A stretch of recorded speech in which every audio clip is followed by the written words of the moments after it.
આ વિસ્તારમાં હમણાં સાંસદની ચૂંટણી લડ્યા ને કાંકરેજના લોકોએ ખોબલે વોટ આપીને 17,000 જેટલી આ વિસ્તારમાંથી લીડ અપાવી છે. એવા ચંદનજી કોંગ્રેસ પાર્ટીના જિલ્લાના પ્રમુખ ભરતસિંહભાઈ,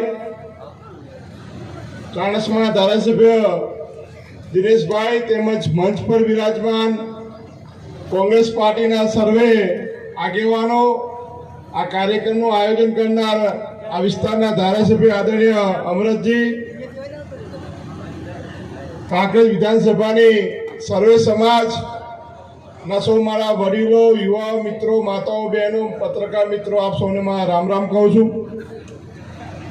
જેનીબેનને ખૂબ ખૂબ અભિનંદન આપીએ કે આપે ભાજપની હેટ્રિક રોકી અને બનાસકાંઠાની સમગ્ર ગુજરાતમાં કોંગ્રેસને એક નવી દિશા આપવાનું કામ કર્યું છે.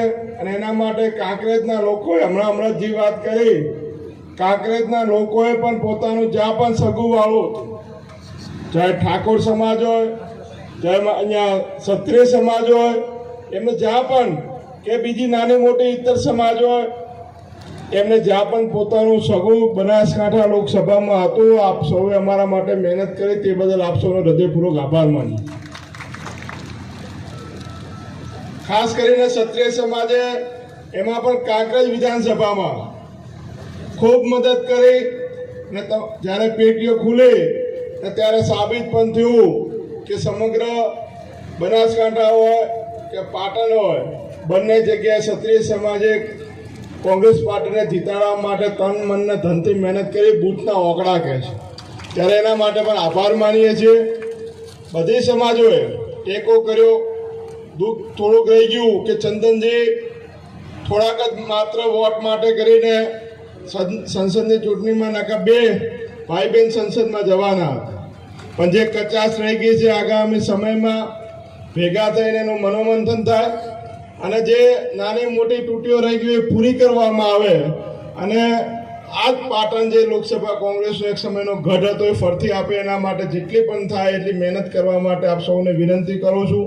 ને ફરતી બનાસબેનની બેન કે એની બેન વતી આપે જ્યાં પણ સગાવાળામાં, ઓળખીતામાં ભાયાળી કરી છે, સંબંધ હશો ત્યાં દરેક જગ્યાએ આપે મદદ કરી છે. ને આપ સૌના સાથ સરકારથી જ જ્ઞાનીબેનનો વિજય થયો છે.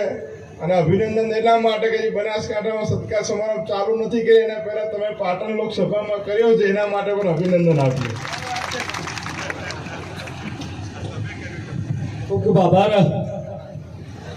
ગુલાબસિંહ રાજપૂત સાહેબ.